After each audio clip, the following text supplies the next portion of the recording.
we're continuing now. Before we start, I want to do, of course, a little bit of a recap, because every time we jump into this, we might be getting new people, or someone missed the last lecture or something like that.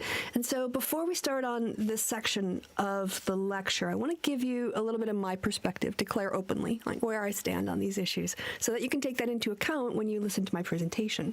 So first, when it comes to explanatory theories, which ultimately is what Marx is trying to do, right? It's an account of causal mechanisms that are in operation in society, that people influence and have influence on people. It shapes the world materially, right? So these are explanations of what people do, why they do it, and what they think about it. Whether or not they have control, of course, is an issue, but it's just like so. And I said this before with rational choice theory, that sometimes when people look at the simplicity of rational choice theory when it comes to the social sciences outside of economics, which is where rational choice theory is a really powerful explanation, because when you have cost-benefit analysis with money, people's behavior tends to conform, right?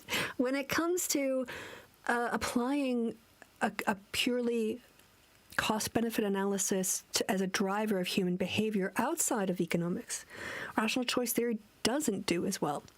There are some people who want to rescue rational choice theory from its, the equation utility, or, equals some combination of cost, probability of benefits, the probability of a benefit minus the costs. And when you subtract the probability of the benefits from all the costs you incur, that tells you whether or not you have utility in engaging in that behavior. And that doesn't make sense when it comes to voting behavior. People don't vote for, if the probability of the benefit is you determining the outcome of the election, which is really like the only voting benefit, clear voting benefit there is when it comes to your cost analysis, your cost-benefit analysis, then we can rule out rational choice theory as a good explanatory theory to account for human behavior, because people don't vote because they think their vote is going to determine the outcome of an election. So rational choice theorists, some of them want to put a D term, and D is basically expressive benefit. But at that point, you're sort of taking all of sociology and psychology and political science and sort of summarizing it in this expressive, poorly defined term to make the model fit better.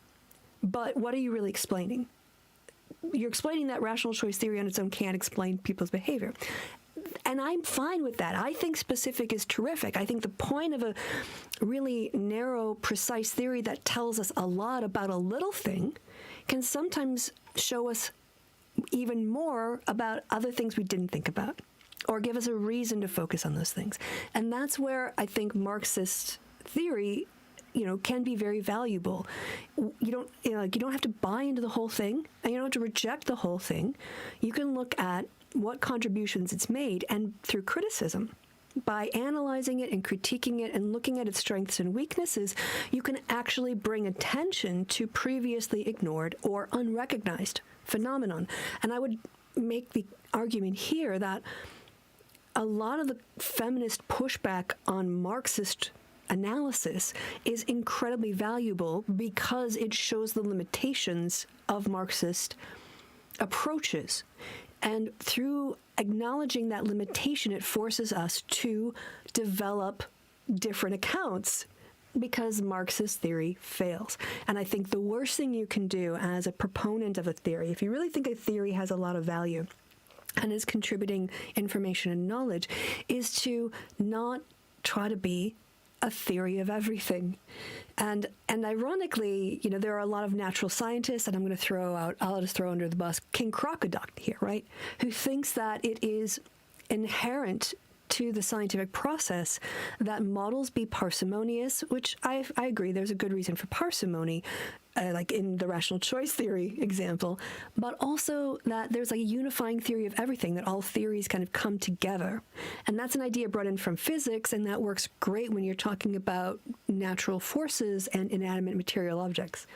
However, there is no unifying theory in the social sciences because human beings are simply too complex, and we don't adhere to like the laws of nature, even if you want to think about aging as an independent force on a human body, not everyone is going to experience that in an identical way to produce an identical outcome.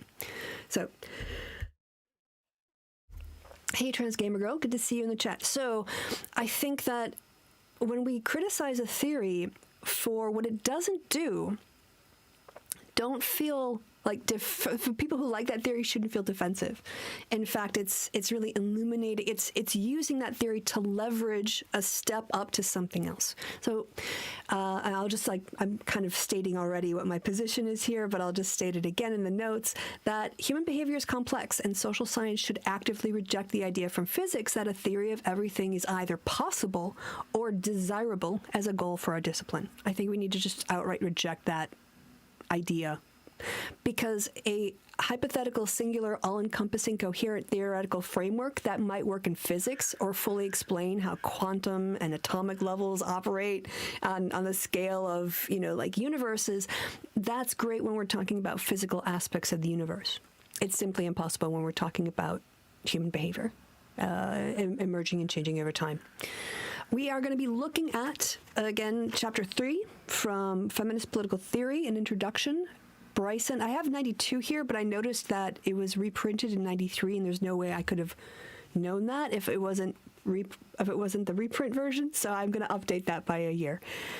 And of course, the goal of Marxist theory here is to understand the progress of historical developments as it lies in people's physical, productive activities.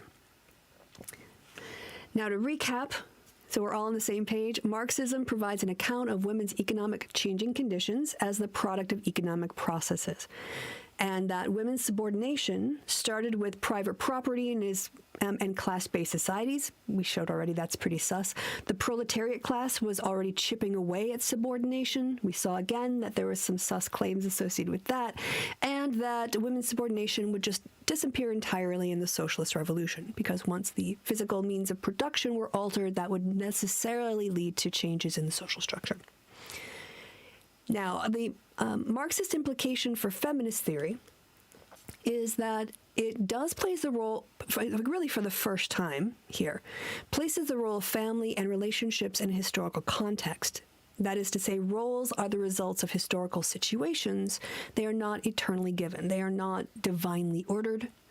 They are not the product of, some sort of natural law that, because men on average have, or, cis men, or men on average have a, as a group, speaking in the crude binary, are physically stronger. That means that, violence is the basis of order, and that means it's natural and right. Easy Steven 7, says, King Crocoduck told me directly once that all of reality can be objectively modeled, and I had to point out to him that that's literally an unverified assumption. Hi, true. You own him. Yeah. I don't understand how all reality can be objectively modeled, because social reality is a reality. And how do you model something like justice? You can talk about the physical processes and procedures to get to justice, but that's not justice.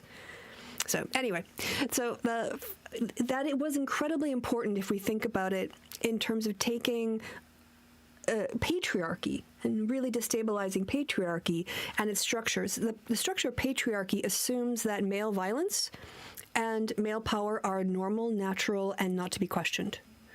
And when you start to pick away or chip away at that, you can see that it's really just a load of crap. It's an illusion that falls apart. Other than violence, there's nothing upholding patriarchy. Violence and intimidation and threats, various things like that. And so by putting it in the historical context, this makes it mutable and open to change and modification. And that is really a massive, massive contribution. Really it is. Two, Marxist contribution would be that change is not brought about the idea that change will not be brought about by appeals to reason or principles of justice, but only as part of changes in conditions of production. And again, you could see this in a sort of absolutist light, like you can't have change until you have material conditions. I think from a more modern perspective or more current perspective, we can see that by offering family leave, by changing the incentives for the distribution of unpaid labor in the household, that does have a knock-on effect for families. However, let me just pull out this idea of paid family leave. So the idea here that I'm thinking of particularly is that we don't associate leave with just maternity leave, so whoever's giving birth gets the time off, but that the other parent, whoever that person is also provided with several weeks or months of paid leave as well, in order to encourage and support the redistribution of unpaid labor in the household. Now, you can have those laws, right? And when we talk about changes in the conditions of production, but even if you put those laws in the book, and yet within patriarchal spaces, men in particular are shamed for doing parenting or looked down upon. Who was it? Someone was trying to shame Pete Buttigieg for taking parental leave after he and his partner had a kid or a couple kids, can't quite remember. But that, of course, if you don't have the social conditions, then the legal conditions are pretty meaningless. So I'm getting off on a little bit of a tangent here, but I think it's important to restate where we are before we start every lecture, kind of refresh this in people's minds. Now, when it came to Engels' focus, we saw his analysis of marriage and the household and the family, which again put things in a light heretofore undiscovered or unprocessed or unexamined. Important contribution. And then by looking at the failings, we can see where even more needs to be done. So we saw that Engels and Marx are products of their time. They were modernists, they're not postmodernists, they're looking for grand narratives. They're also working within highly sexist societies. There are some things that they take for granted that we question. So when it came to Engels' critique, he was focused on the sexual division of labor, but because he was thinking about it only in terms of class, he really ignored women's labor in pre-capitalist societies and dismissed it in order to advance his narrative. While he acknowledged women's problems of combining paid work with domestic responsibility, he never really analyzed a lot of the implications of his own work and never suggested the burden women face could be alleviated by men doing more. Again, working within this crude binary of the 19th century, the idea like, hey, dudes, help out around the house. No, never occurred to him. It was that women should collectivize their labor, and that way it will take the burden off. If they can share their childcare and housekeeping duties as, women's labor. So, like I said, limitations. We can say that Engels' critique was quite reductionist, although the family serves an important economic function. Reducing it to this level of just like pure contribution to capitalism is quite dubious. It ignores a lot of the psychological functions that go on within a society, and it denies the possibility of oppression in proletariat families. We're going to see this a little bit later on today with one of the points is that that Marxism within its original foundations really contains a dismissal of feminist activism as a subset of men's liberation, basically. Once you sort out the problem where men are in the workplace and the structure of society, then, oppression in the household will also stop. Sus. Right. So the relevance of Marxist concepts. Is Marxism about to see or understand? I don't understand. I know I had something in mind when I wrote that phrase, and I'm not sure. I think I started off with one idea and came to another one. So okay. I think what I wanted here was able. Here, is Marxism able to see or understand non-economic sources of oppression? And I'm not talking about more later versions of Marxism that try to address some of these problems. If we look at it really from the outset, you can see that Marxist critique, as initially proposed by Marx and Engels, really doesn't do a good job of understanding non-economic sources of oppression. I call it like one of my PhD supervisor, Professor David Sanders, once said, everyone, like most of the people we study had one good idea. Whether it's Olson's logic of collective action or Marx's analysis of basically power structures of proletariat and bourgeois and the role of capitalism, sometimes people get a little too focused on their one good idea and try to make it apply to everything. So, hi, Michael Mistaken. Therefore, this is not an uncommon problem. It just means that this is why we need peer review and we need other people to come in, and why critique is not the same thing as criticism. You can critique something with the desire to make it better. And you can do criticism, I guess, with a desire to make it better. But I think criticism has a more pessimistic approach or tone to it, whereas critique is like an evaluation in my mind. Anyway, now both Marx and Engels saw production and reproduction as the basis of society. However, they didn't give reproduction an equal role in the productive process as production. And this is where that sort of male or patriarchal normativity comes in here, that men's work, as it was done in the 19th century, was inherently more valuable and therefore more of interest and more important to study. And women's labor was not, and that's a blindness of sexism that other people later pointed out. So Engels thought that only in pre-class societies could the family be shaped by the development of production. Marx seemed to think, although he never stated this explicitly, that reproduction was part of the material basis of society, but could not be an independent source of change. Change could not come from the analysis and transformation of pregnant people's reproduction contributions to society. And, didn't say why. This is like some of that inherent sexism. So because, and I'm going to use the sort of like, again, crude gender binary that Bryson was working under in the 1990s, but I want to like always put an asterisk by it when I can. If you don't think that reproduction is a transformative way to, if you reorganizing or harnessing the power or analyzing reproduction won't get you to societal change, ultimately this means that Marx found women's oppression as theoretically uninteresting. Doesn't mean he didn't care about it, but within his theoretical framework, he didn't have a place for it because he didn't see it as valuable.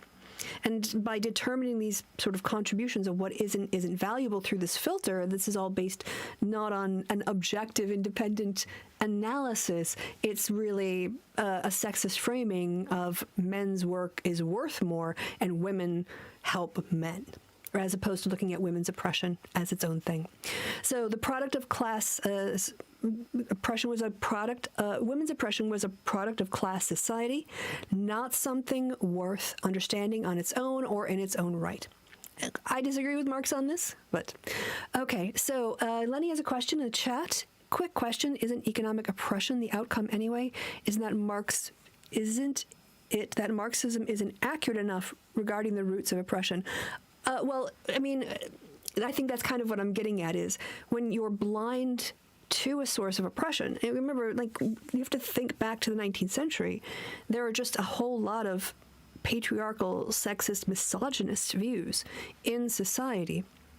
And, just for instance, the assumption that the solution to women's labor in the home, unpaid labor in the home, was to collectivize women's labor and it just kind of shows how that stank of sexism was pervasive. And so it's accurate regarding the roots of oppression. I think we're kind of talking about the same thing, which is it's the blindness of sexism that ends up putting value on different types of things, right? And so it's failing to acknowledge it. It's not being, you want to say accurate.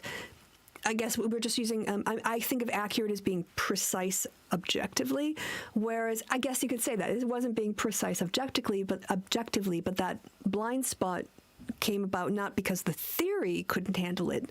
Marxist theory can handle the oppression of or unpaid labor in the household, whoever does it. Disproportionately, it falls on women in heterosexual relationships. But Yeah, so I think we're kind of talking about no, it's fine. I think it's good. I want to have more interaction here.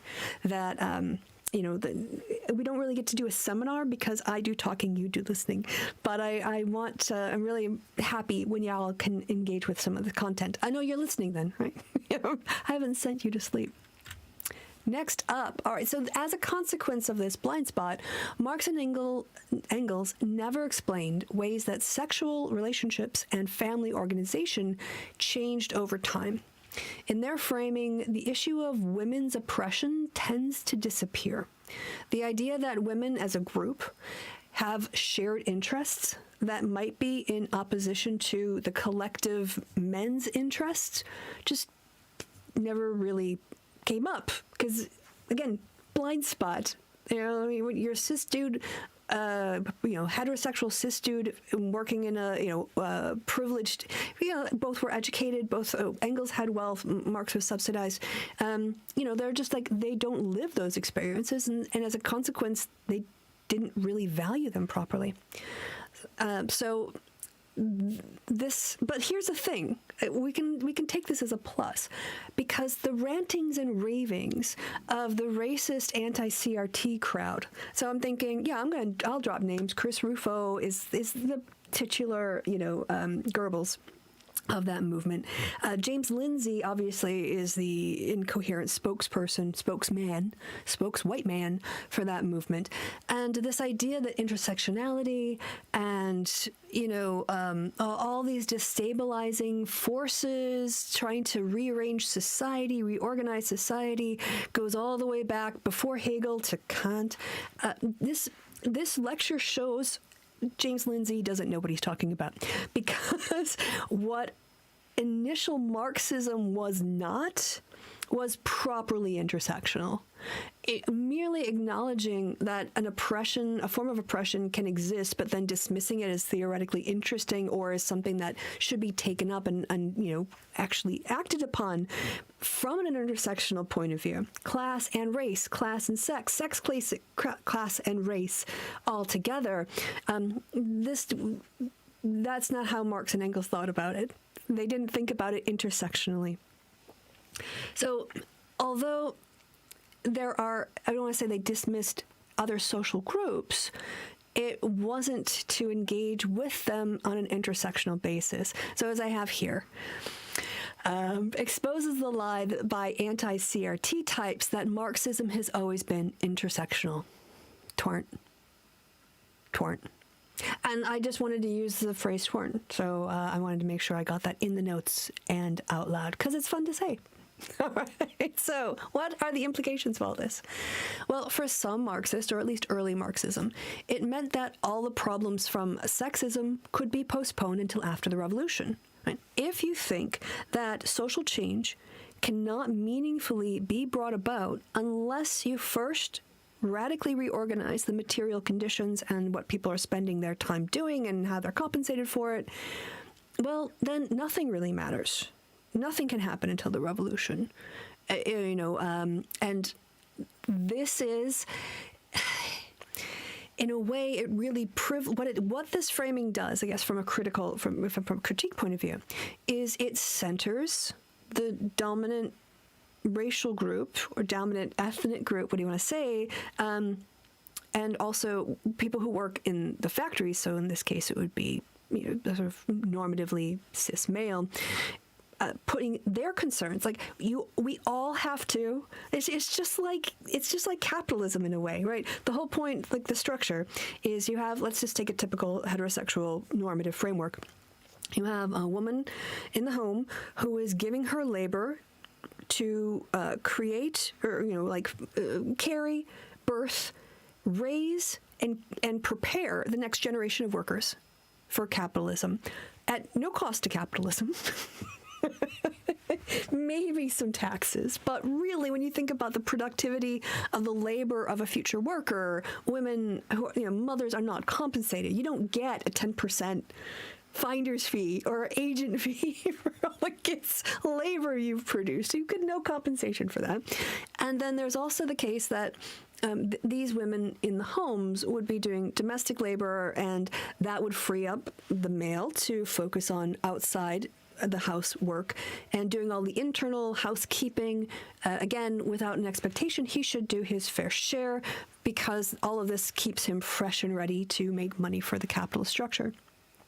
And so how is that, like, that's the same thing you're saying should be done with Marxism, which is we should really focus on changing the predominantly at the time male workforce's conditions for earning, and somehow that was going to trickle down to women's liberation in the home, again, in this heteronormative framework. The irony there is hard to not kind of point out and giggle at. So it's just another form of sexism, that and what was worse, perhaps, is this line of thinking that any attempt to improve the situation of women, or, again, this is very narrowly defined. So I want to actually kind of reframe this as any attacks on patriarchy. And by patriarchy, I don't just mean misogyny, I also mean homophobia and transphobia, cisnormativity, heteronormativity, all of those things that are bound up. I think patriarchy is a much more rich term than just for cis women or for all women even. It's the source of a lot of bigotry, and I'm trying to work away from Bryson's crude gender binary, although all of the language in her book talks about it in this way. So why everyone should have listened to Eleanor a lot more. Eleanor of Aquitaine? I don't know which Eleanor. Roosevelt? I don't know which Eleanor. Okay. Let's see. Don't forget to vote in the chat, by the way. Survey data suddenly coming out ahead. So if you do want to, and we're going to do both, don't worry. It's not going to be an either or with quants or qual, but I just want to know where people want to go first. Okay, so getting back to this. Not only is there a problem of Marxism sort of reproducing the same dismissal of women's terms as capitalist structuring, but if you see that any efforts to improve women's situation, again, collective, or to dismantle the patriarchy, you can say as a replacement, if you think that that's a bourgeois irrelevance, or if you think it's a ploy to divide the working classes and distract it from class struggle, and by here I'm thinking about the critique that in proletariat relationships there's a lot of exploitation going on, and proletariat men need to wake up a bit and realize that they are part of a system of oppression. If you think that that's a distraction from the revolution, then you're just reproducing the same sexist structures and the same patriarchy and the same power differentials. And therefore, we see within, and this is why I think the interaction between theoretical propositions and theoretical critiques are really important. It is through Marx and Engels' limited illumination or perspectived illumination of the theoretical implications of Marxism on the world that other people can go in and go, actually, no, y'all are wrong about this, or you haven't taken into consideration that. But that reaction would be impossible without the first theoretical framework. So this iterative back and forth is actually really important to theoretical development. Okay, let's move on. All right, so modern feminists reject this crude reductionism of after the revolution talk as a solution to oppression. For some Marxist feminists, reproduction is a key part of the material base which must be incorporated into the critique. If we don't understand the role of reproduction, and, in all of its social context, not only within the traditional heteronormative, two-parent cis family of heterosexual people, but just thinking about it for everyone. Parents, whether it's adoptive parents, natural parents, whether or not you're talking about a straight couple or a gay couple, the labor associated with raising a child is going to be, well, it will vary a little bit, right? Some kids will have more needs than others, but it will affect people in very similar ways. And so understanding this role of reproduction and the costs of it and its implications for the future is really worthy of analysis, and that's kind of what the Marxist feminists are pointing out is missing in the theory. That this by looking at reproduction as something that can also change society, not just production, it opens up the possibility of analyzing causal interactions between production and reproduction. Okay, so here it's recognizing there is an interaction between class and sex struggles. So it took, feminist critics, Marxist feminist critique of Marxism to really point out, the seeds of intersectionality. It didn't come from Marx and Engels. It also legitimizes challenging the sexism of men in left-wing spaces and men in working class movements, because it demands people who are quite comfortable.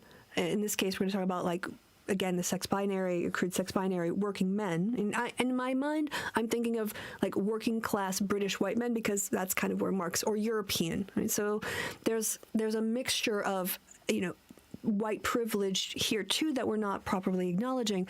But if left-wing men think that they're above critique because, they're progressive and they understand the true structure of how society works, and that structure in their head incorporates the Marxist sexism of saying men's labor is more important, work outside the home is more important, paid labor is more important to people's lives, then they're just reproducing the same kind of oppression that capitalism has, because that's capitalism's view of women, against, binary, crude binary women's work, which is that women have kids because they want to, so why should society care? That's a personal choice.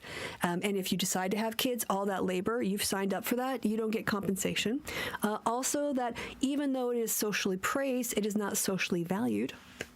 And that, what's really is important is men's lives, men's experiences, and that means what men do with their time. And that's all BS. So smack that down. All right. So Lenny, so many things from Lenny. Thank you for all the contributions. By the way, did I say hi to JMM and Michael Mistaken? Thank you guys for, thank you. I'm sorry. Thank y'all, not guys. I don't want to, thank y'all for stopping by. Another quick question. To what extent is Marxism even aware of sexism, sexist oppression? We do see, that kind of depends. So, as hängt davon ab. It depends on what you're considering an analysis of sexist oppression. Because remember, so the accounts of women, again, crude gender binary, the accounts of how things are structured in a society at the time Marx and Engels were writing.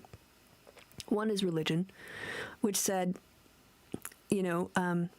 cis male bits are like magic wands, and if you have one, then you automatically you're bestowed with all kinds of authority you didn't earn, and ability to control people's lives that doesn't get questioned and for which you're not accountable. And this is and any challenges to that is not just a challenge against whatever leadership, however poor or well, of the man in question, but you're basically fighting God. You're going against God when you question my authority. The man says yes, right? And the other alternative at the time was liberal feminism. And liberal feminism was primarily focused on changing the laws in order to improve women's legal situations. Not only that, but economics. So women, before this sort of activism, just really had no rights in divorce. They never really owned their earnings from their own labor. If they wrote a book or if they had a business, they never had legal right to that property or those profits. They were basically working for free for their husbands or fathers at the time. There was a lot of focus on recognizing women as independent legal entities apart from their husbands or fathers.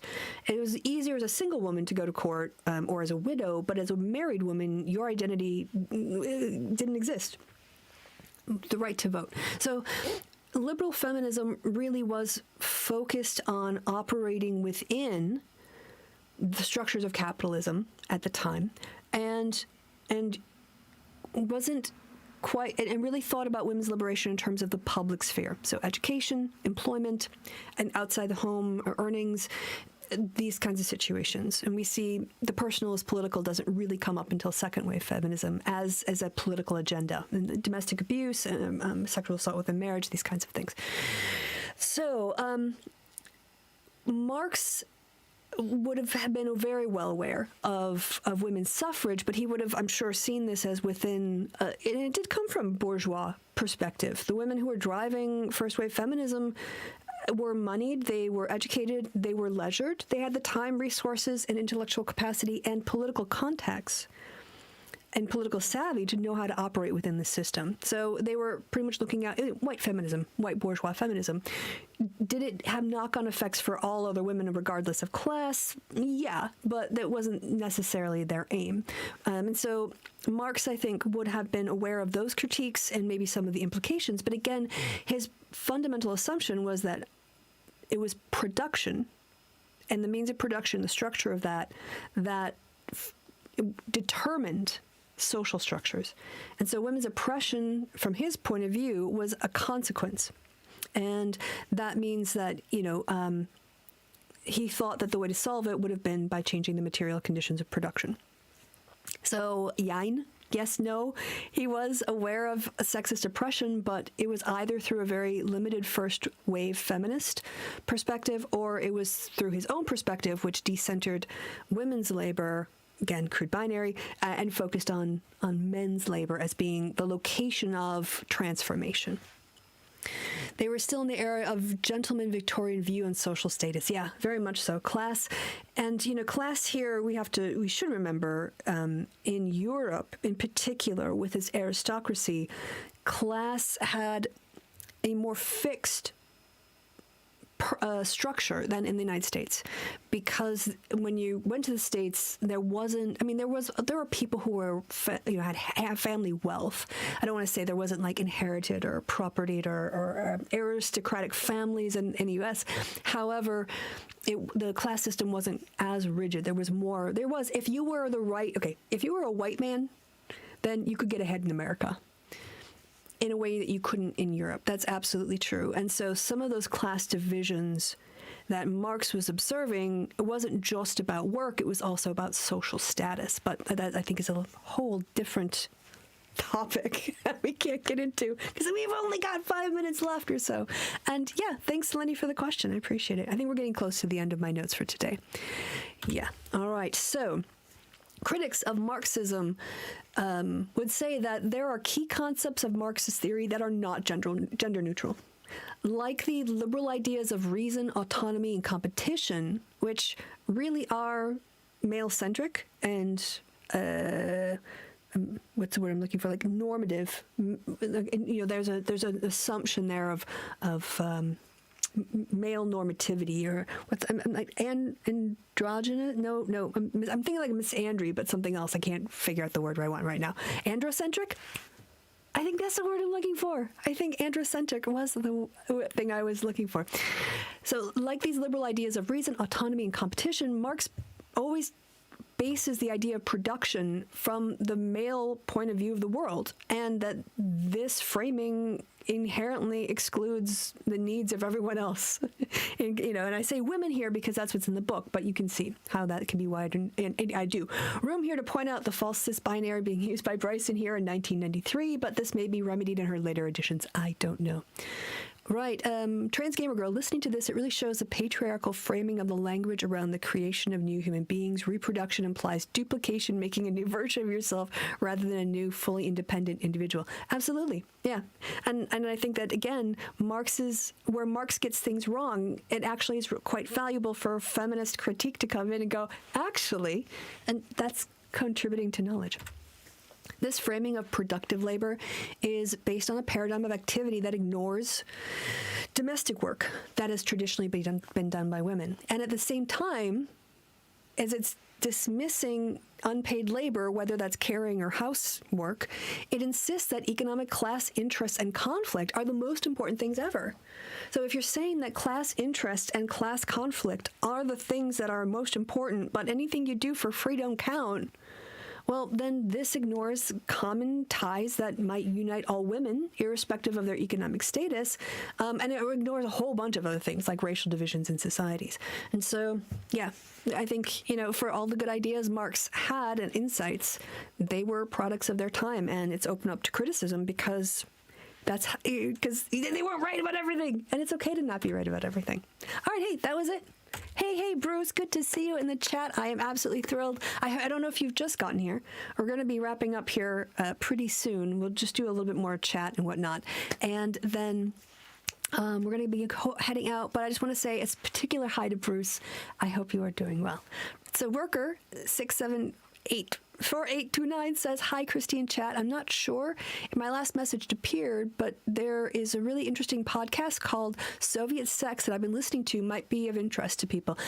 Yeah, and there is a whole history of Marxist feminism. Like, we're talking about Marx and Engels here, but there are so many good Marxist contributors to analysis of class and conditions, and so Soviet Sex, you can go ahead and listen, because they had some free love was an idea back in the day, very, very radical, and some very interesting and radical ideas from a Russian or pre-Soviet, but then Soviet Marxist feminists or Marxist feminist perspectives.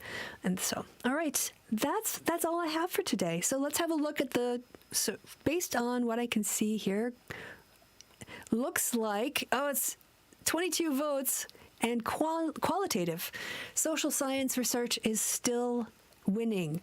And then, so we're going to go ahead, I will do my lecture then on, we're going to start with the philosophy of social science generally, and that lecture, it contains all the philosophical needs for both quants and qual. It's a little bit of a twofer, and I think it's just a matter of when we want to start the class. I think we're going to need a little bit more time to finish up the Marx and Engels. We've going to be looking at the First International Working Men's Association and the proposal of women's branches within it. So there's still way more on the developments of Marxist feminism that we have to do, probably throughout May. I'm thinking that we'll probably start the course around June, maybe mid-June. I'm going to be going on a holiday in July for 2 weeks, at least, maybe 3 weekends. I will have to be sure. And in which case, I will try to divide the lectures up in such a way that there's like a segment. I think June 4th or June 3rd.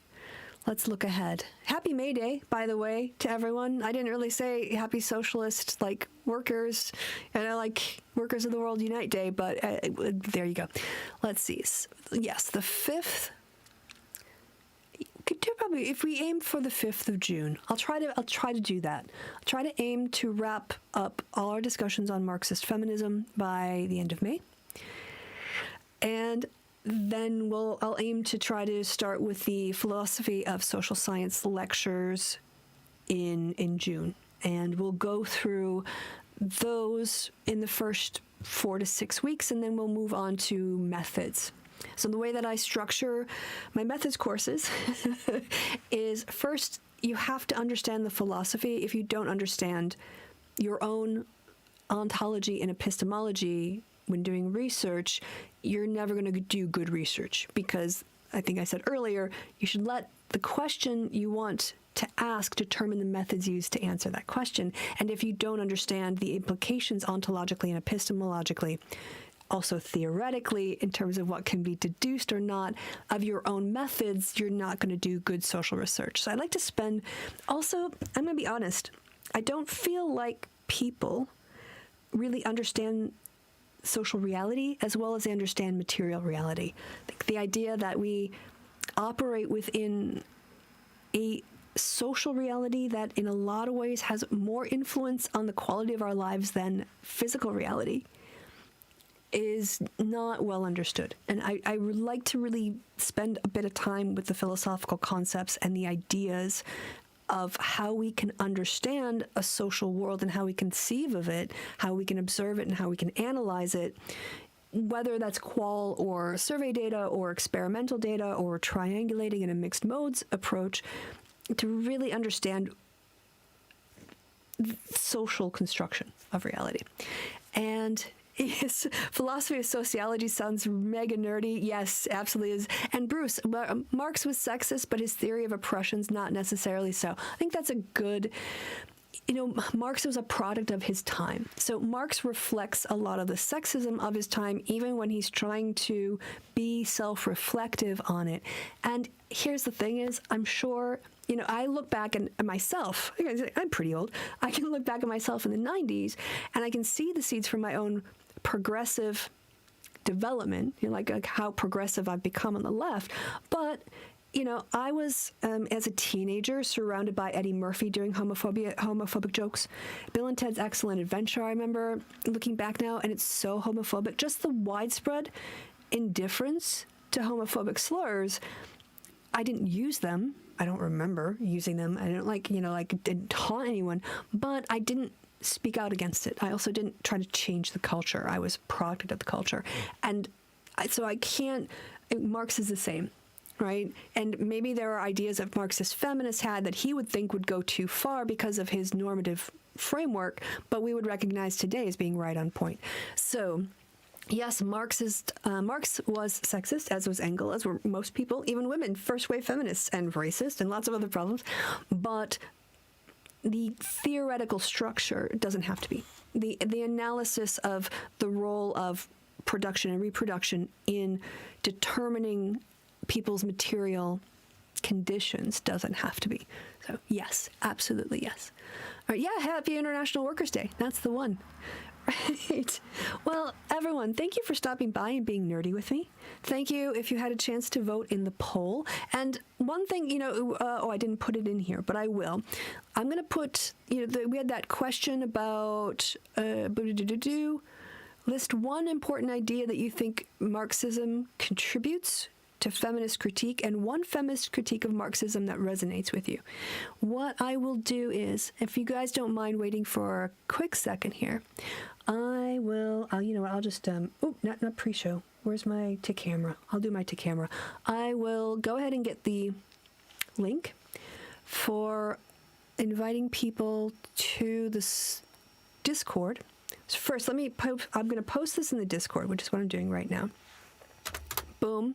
And then I will try to invite people. That's the one. And I like to do this. Invite friends. Nope. Copy, use hidden, add an image. What is this? No, just send me a link. Send a server link. Yeah, that's the one. Expires after 7 days. Okay. Yep, that's the one. And I will go ahead and put that into the chat so everyone can go and make a contribution. If you want to write down what you think is, hopefully that'll work. Answer that question. That's your... we're babies from the 70s, born in the 1970s. Yeah, when you look back and think about what you tolerated, it's just so cringe. You're like, oh my god. But yeah, that's a Discord link that should work. You can go ahead and answer the seminar question. I'm also going to use that as an area. There's really good videos that discuss the philosophy of social science, particular debates within it, rationalism versus empiricism, and why it was so important at the time, what each contributes to different academic disciplines, and whatnot. So I'm trying to use that as the place to center our activities. And I've got my Anti-Sargonism is the New Punk Rock t-shirt on. It's a little bit old and dated, definitely wrinkled, but also hilarious. Okay, that's it. Then you've gotten your nerd on for the week of May 1st. And until next Sunday, I guess. I've been Kristi. You've been awesome. Thank you for your time and attention. I hope to see you in the Discord. And if we start to get some problem trolls, I will create channel moderators to make sure, King Crocoduck fans don't show up and start saying, social science isn't a social, or science isn't a social construct, or whatever it is. All right. Yeah, thank you all for stopping by. If you can, please like the video and maybe comment in the comment sections below. It definitely helps with my engagement. And my channels are all over the place. I don't know why that's going on. But anyway, I'm going to end this. I'm just stop, Kristi. Stop talking. Do the bit. All right? I've been Kristi. You've been awesome. Have a great Sunday and a great week wherever it is, whenever it is you are. And until next time, she says as she looks for the end stream button, keep being awesome. Bye.